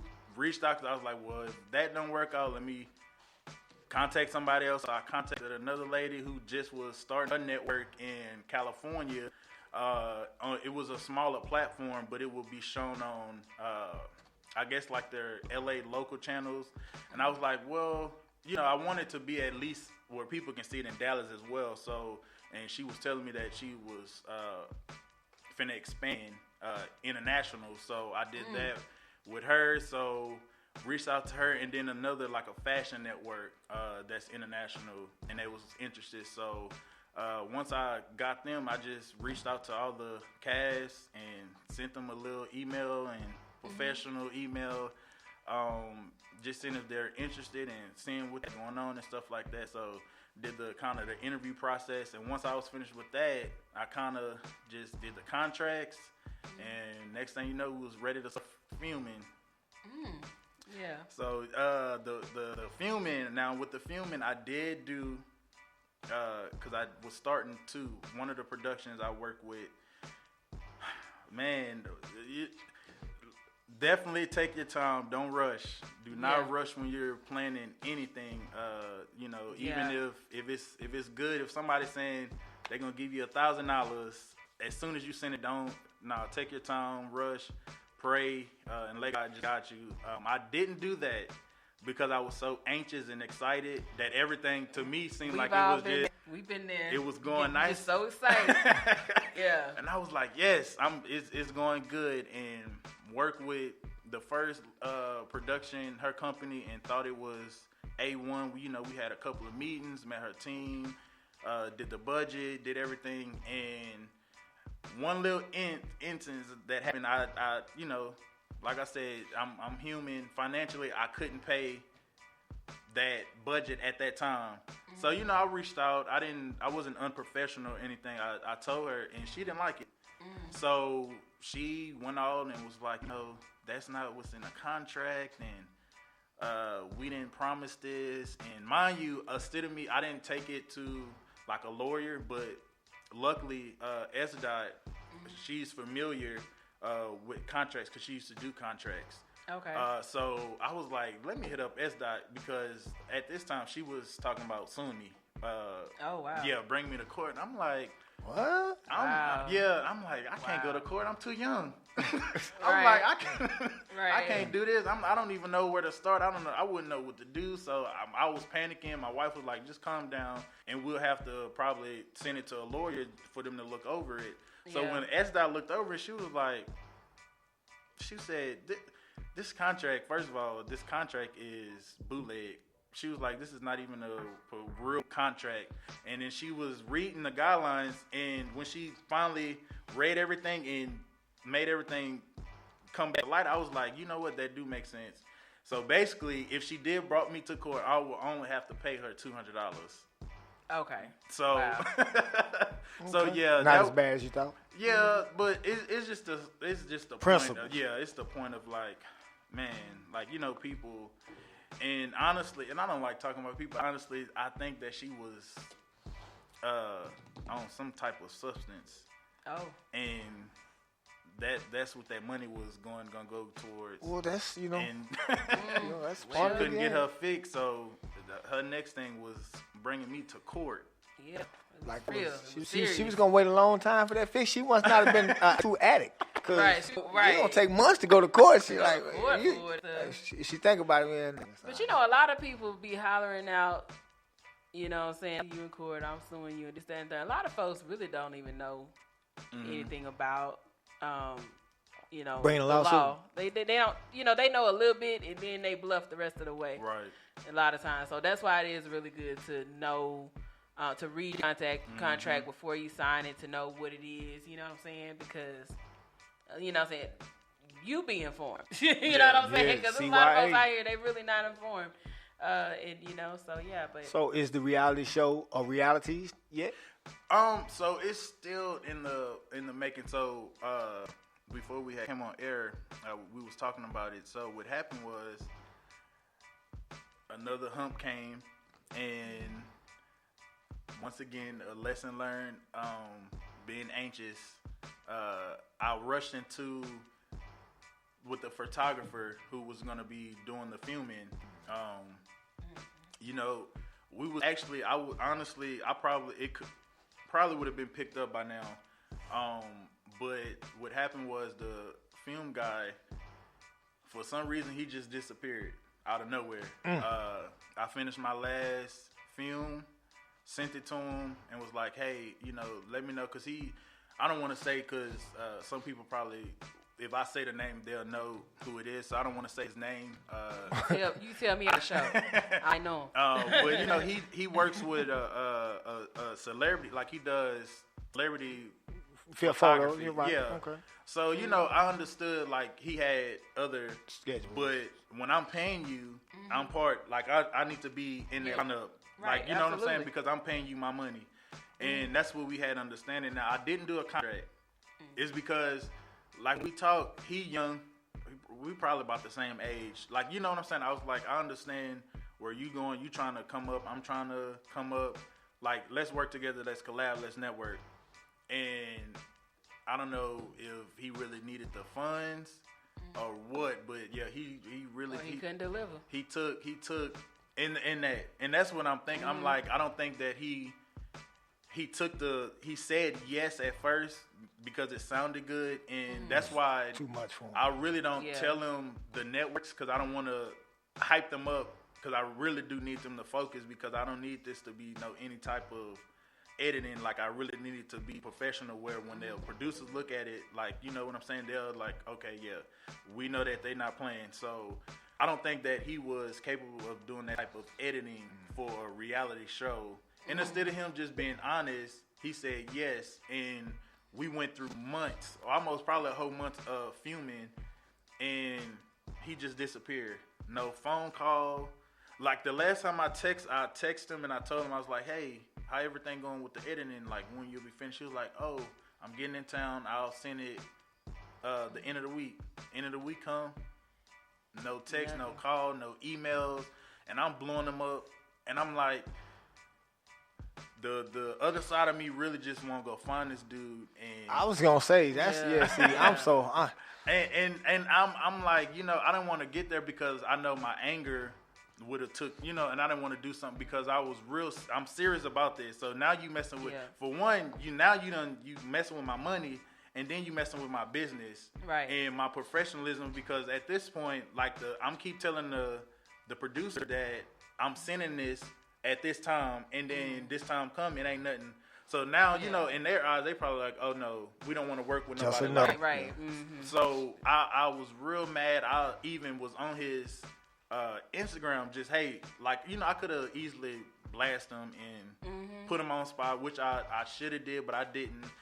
Well, you don't want to put that energy you did out it right. there. You did the right thing. thing. Because what you put out, you get that right back. Yeah. So. Like you said, I'm gonna tell everybody anyway who you is. Not in front of your face, but I'm gonna make sure everybody I know who I deal with know who you are. Exactly. Yeah. And it's crazy because this is my first time ever telling anybody besides, you know, the close people that kind of know what was going on. So, but that's good because this is what just like what we talked about earlier. You know, I mean, about networking with people, and you have to network with people. And another guy I was talking to earlier, I was giving him the same speed. Like, man, I'm just so sick of people. I was like, man, that's just of the process too. Yep. You know, those lessons. So you know, you're still in the right lane. You're gonna run in it. Everybody's not 100. Right. Everybody's not. They just not. Even though you want them to be. They just not. And you want them to be, don't you? Yeah. And now you think they is. And you have to just, I came up with the motto, I just have to handle people accordingly. Yeah. So now, like, okay, I can only use you for X, Y, Z. Exactly. You know what I'm saying? If I am going to do business with you, I can only use you for X, Y, Z because you're not as reliable as I thought you'd be. Exactly. But again, I still need you though. You know what I'm saying? But now I'm only going to give you so much responsibility according to my business for that you don't taint it because, you know, a lot of people do good work, but they just don't do good business. That's true. That part. That is true. That part. A lot of people don't know how to do business. Yeah, when he talking about contracts, and I tell people all the time, man, if I give you a contract and we start talking about working, I put this in your face, you're like, what's this, man? I don't want to do business with you. Right. I don't. I mean, if we can talk about it, but if you like, no, I don't do contracts. You don't do contracts? Right. Okay, I'm nice doing business with you. Pack my laptop and I'm going to go ahead on. Right along. Yeah. How are we going to, because, you know, we smoke, we drink, so how are we going to know that we remember this? You know what I'm saying? I need to be able to bring something to your recollection about what we talked about, an agreement that we have. Right. Other than he said, she said. Yeah. You know, and that's for both of us. Yeah. And I think that's a lot of businesses and entrepreneurs that work with individuals definitely should do contracts, even if it's small little contracts. That's it. Because just a little something you put together. Right, because you can always amend it later. Right. Yeah. You can just a paragraph. He said he gonna do this, and I'm gonna deliver this. You know what I'm saying? Just sign it. Sign it, date it. Yeah. That's it. That's get it notarized. Man, you got it, boy. You got a great story, man. Yeah, you do. I mean, it's you know, it's what I expected to be. It's a success story, you know. So I'm waiting for the success behind it. I can't wait. Yeah, I'm excited about it. Now, because because at first when I was getting ready, so I was doing a lot of interviews, and they was like, well, is it gonna be drama and I'm like, it is gonna be some type of drama, you but gotta have a little drama. It's not gonna be to the extent where we sitting down and everybody just start fighting or getting yeah. I don't want it to be like that, but it definitely is. You have real moments though. Like I love a real moment. I live for a real moment. Like if you guys are doing the show and let's say you and S Dot, y'all, because with your friends and family, don't you get into it from time to time? Y'all don't always see eye to eye. a real moment, Yeah. not too real, but if they get a little bit of it, you know what I'm saying, and then show us how y'all done made up. That's I'm the with part. that. That's the I'm part. with that all day. That's the 'cause part. That's a real moment. Well, showing how to agree to disagree and still do business and keep and keep it moving. So we actually, it's crazy because right now me and S Dot we that's where we at right now. We at disagreement. Sometimes you gotta take a break. Me and my best friend, we took a 2-month break and we came back and we was all good. Sometimes you gotta take a break. Yeah, me and Doc D did the same thing. Me and Doc D, 2 or 3 months. You know, I know we just don't talk. And then and since that, but since that, I think since that disagreement that he and I had, since then the whole G Swang sound and the tight eye DJ, all of that just got bigger after that. You know what I'm saying? And I don't know if I was trying to get him to focus more and to see what I was saying, and maybe he didn't at the time, and just like, nah, it's not the time to talk about it. Let's just go, let's just both get in our corners. And after that, he like, man, you know what? I see what you talking about. I'm coming over. We finna have a talk. And and we ain't look back. Sometimes you need that time because you have to think about what you got going on, and then you have to try to look at it from that other person's perspective, and hopefully that person is doing the same thing. But like the love is there. I've seen you guys around each other, and y'all are family. I already know, like, y'all are gonna get back, and it's just like Quick said, it's gonna be even stronger when y'all do, because both of you guys are amazing talents. I remember when I went to that fashion show, and I was just blown away by her designs. Yeah, she's dope really designer. good. She's really good. So ain't no reason for y'all not to work together. Yeah, we just we having that brother and sister. Yeah, little spat. But y'all, when y'all get Real back life. on it, let us know. That's the real life. Let us know, and we'll be like, yay. Yeah. So Quick won't be yay, but I will. But so I'm gonna be like, yeah. Okay, but at the end of the day, though, like you still have the connection with the producers, right? Yeah. And so you're right now you're just in the process of getting a photographer or a videographer or so someone I have a guy that I've been working with for some time now, probably since the beginning of the year. Okay. So I will be doing a contract with him. Praise him. When it's time to when it's time to film. But right now, what I'm trying to do is I'm looking for more of the cast. So because we have, I want to say it's 2 females and me and another guy. So I wanted probably maybe 2 more females and maybe 1 more guy. Oh yeah, I think that'll be a good. Good yeah, number. so yeah. that's what I'm looking right now. So if y'all know anybody, and this time I want to probably just do like just sending a submission of a video of them, basically just describing what their talent is or what they do in the field or whatever. And it needs to be somebody that is working, that puts stuff together, so you actually have something to film. Yes. Please. We're not coming to your house every day. Don't. Right. And watch you wash dishes. Right. And then clean the floors. Get on your computer. I'm making Tetrisina today, y'all. I'm just I need some type of something, even if it's with 5 people in the crowd, something. Yes, we do not want to even be. if it's 5 people in the crowd, at least you going somewhere. You got a venue. Y'all get a drink. We do not want to be at your house the whole season. They see you in that same position. In that same house, so you ain't nowhere but the corner store. Wait, hold on. Unless your house is your studio, then that brings a little bit of interest. Yeah, And you do some work. You're right. But other than that, nah, we don't want you just lounging around the house all the time. Yes. That's okay from time to time because you got to have your little heart-to-heart conversations, right? Yeah, that's stuff you're gonna talk about confessional. We can't wait. Right. Yeah, I'm excited. It's I know, especially when stuff like that, it's just God timing. So spiritually, I just Dallas can like use take it too. Take that out and just wait and just be patient and to God just say, okay, now this is the time that I want you to go ahead and fully go force with it because I'm gonna open up some doors. So right now I'm just being patient and just doing the behind the scene work and that's the most important work. So I got a question. So are we going into film now? Not now. No, I mean, is that just is the reality show? Is that Oh, you is said that that the transition? I mean, is that something Oh, that yeah, you yeah. having a passion for that Yeah. now? Yeah. Yeah, I do. Okay. I see myself. I think I just need to take time and just focus on one thing. Yeah. Yeah, Not so yeah. many eggs in the basket. Yeah, it's man, I'm telling you, it's a beautiful thing. When I started, I got started doing music. I love music, singing, rapping, poetry, all that. But once I got to a certain point in my life and I realized just how much work it is, it's so exhausting, it's so expensive, and it's just a lot. I was trying to do all of those different things, and then I finally settled on radio. You know what I'm saying?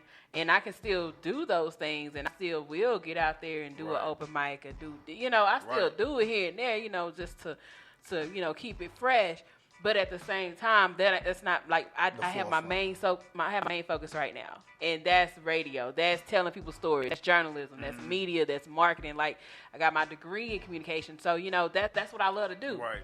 And I realized, this is fun. And I'm helping people in the process. Yep.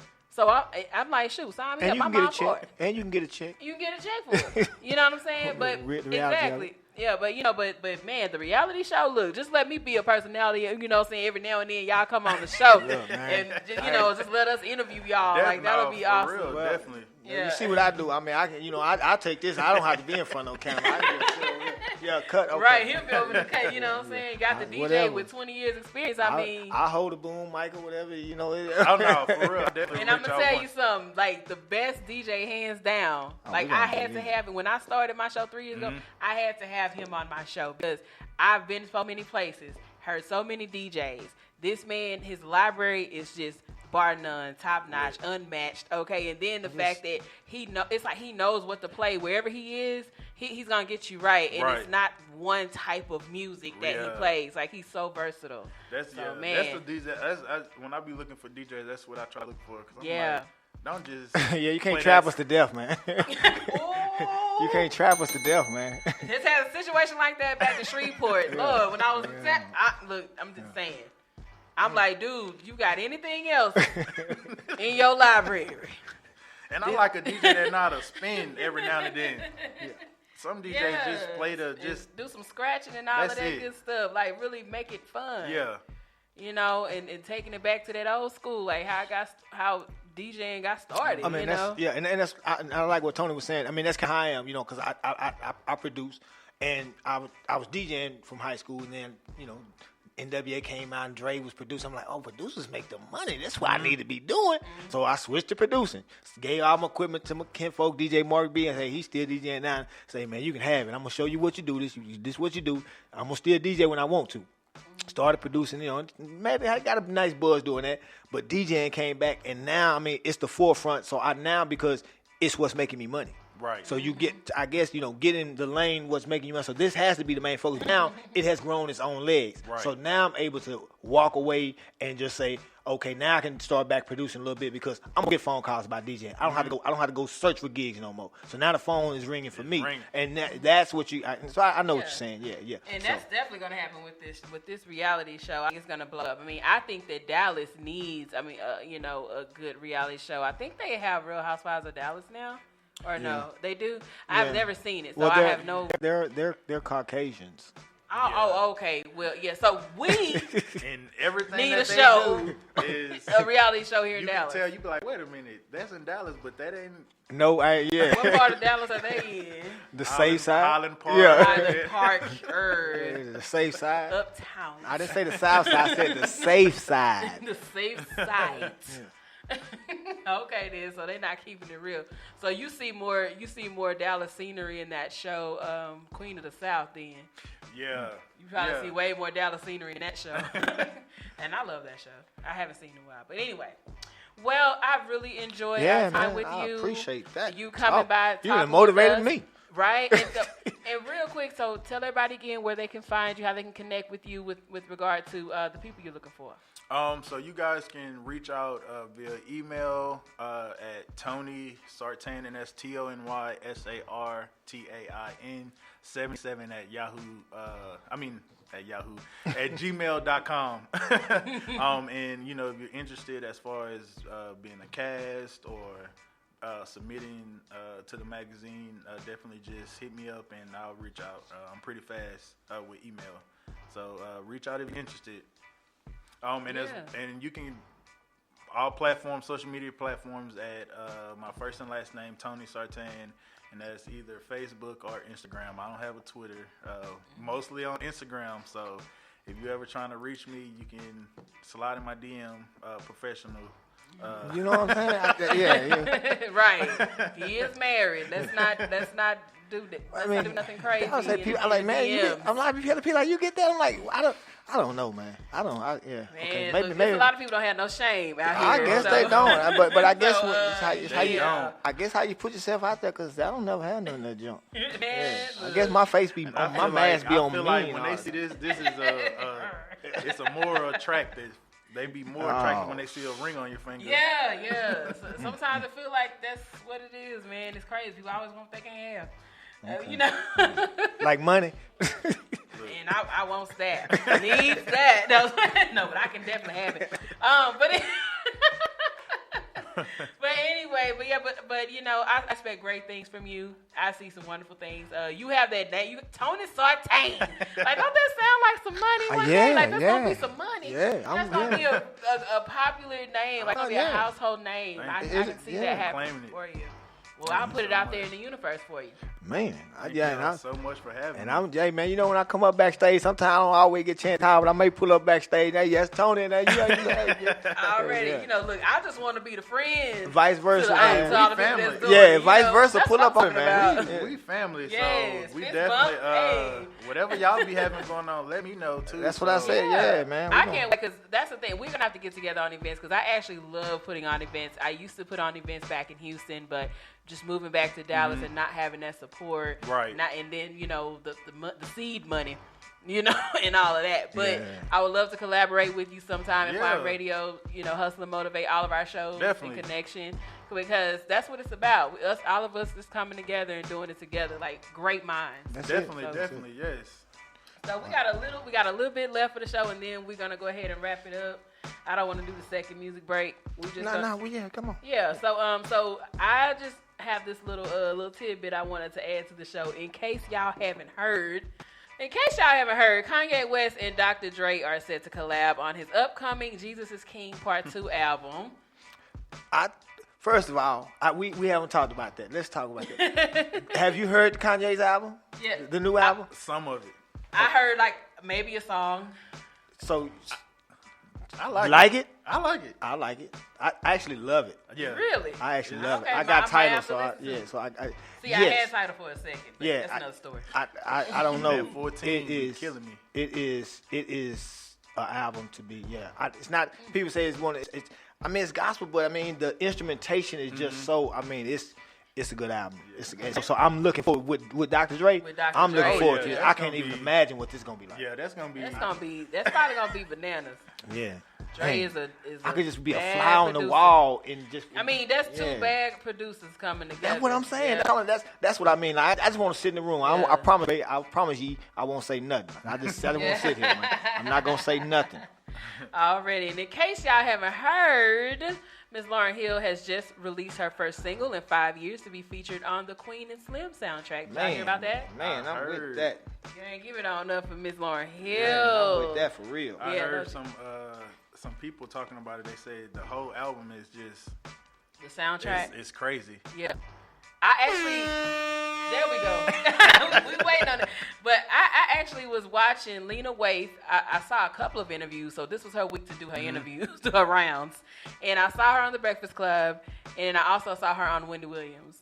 And I love what she says about the sound, about the music, about the soundtrack. She was saying, back in the day, those old movies that we love, it was about the soundtrack. Like when those movies came out, it was a soundtrack. Yeah. You know what I'm saying? Like Love and Basketball and all of those different, movies that came out. Love Jones, whatever. They had a soundtrack. You knew songs from, and so Boys that's in the what Hood, all of it. all of those. So that's what she wanted to do. Was what she wanted to create with Queen and Slim. And so I haven't listened to the song yet, but I know tonight I am gonna pull it up and listen to it. Oh, so it's out. It's out, right? I think it's Yeah, I already think out. it came out, if I'm not mistaken, Last last week. Last Yeah, Friday. I think it's already out. Now the movie, I thought the movie was out, but no, the movie movie's doesn't next come week. out until next week. But no, I was confused because I'm watching like all these well, she's talking to celebrities. I should have known because they were talking about. She was like, "Did you have a screening? You didn't have a screening for my movie?" And I'm like, how y'all having screenings? Like, what's going on?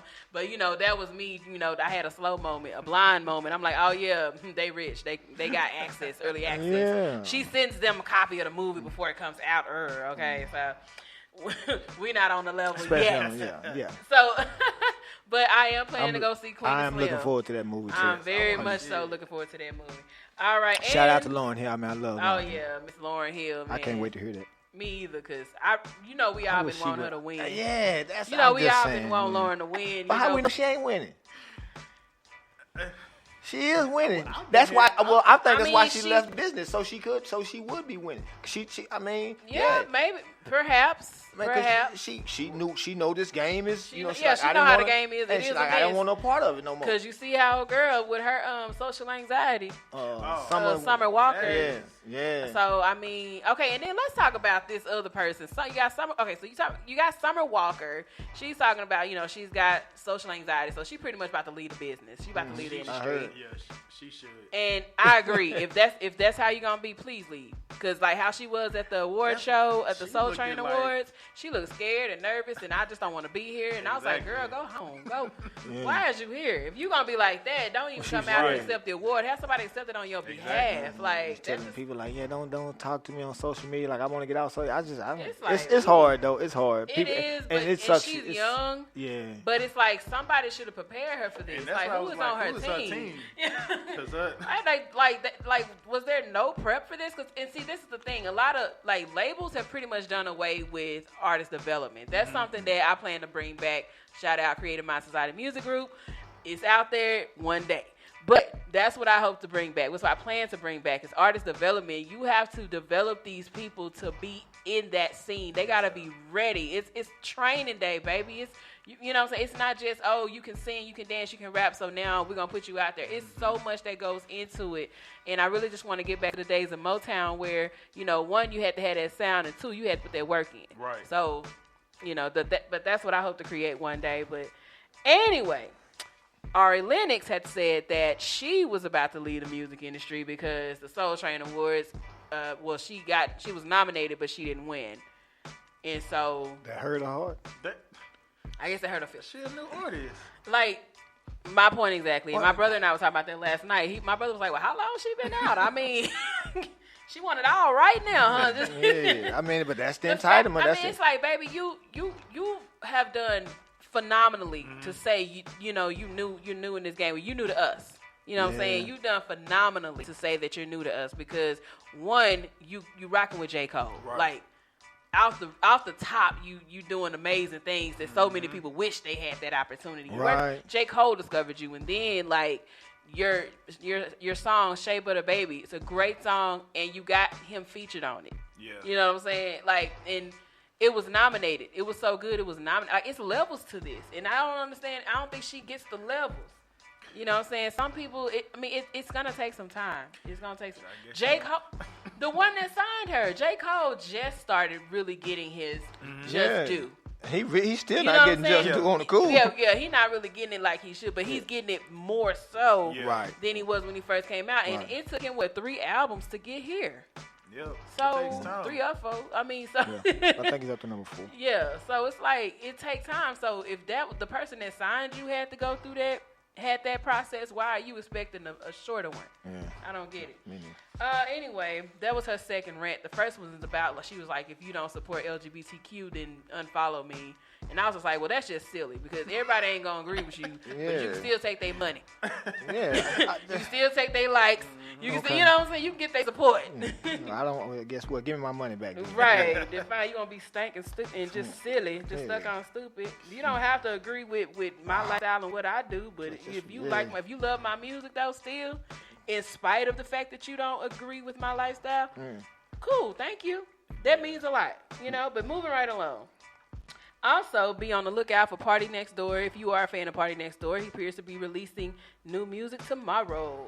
Oh, it's cool. It's cool. So this has been, in case y'all haven't heard. I ain't heard it. Yeah. I ain't heard Party Next Door, but. Yeah. But Party Next Door, he had what's that song? Oh, I've heard his music. Okay. I haven't heard that he's got new music. Oh, I haven't heard the new song either, but it's coming tomorrow. Okay. All right. Well, this has been a lovely show. I had a great time. Great time. Oh my goodness, this was so much fun. And I gotta give love again to DJ Mr. Quickness. I'm telling you, you bring such flair to the show. I appreciate it. I'm having fun. Yeah. I feel like now I'm on my beach cruise again. You know what I'm saying? I'm about to pull it's up great on. to have you back, man. I'm about to pull up on Craig. And Already, it's great to have you back. We want to thank our guest again, Tony Sartain. Thank you guys. I enjoyed myself. And looking forward to many great things with you. Well, I am your hostess with the mostest, 8 Hours of Soul Star. This has been another episode of Hustle and Motivate. Till next Thursday. No, not next Thursday. It's a holiday. Yeah. The following Thursday, y'all meet us right back. FYMradio.com/shows. Peace.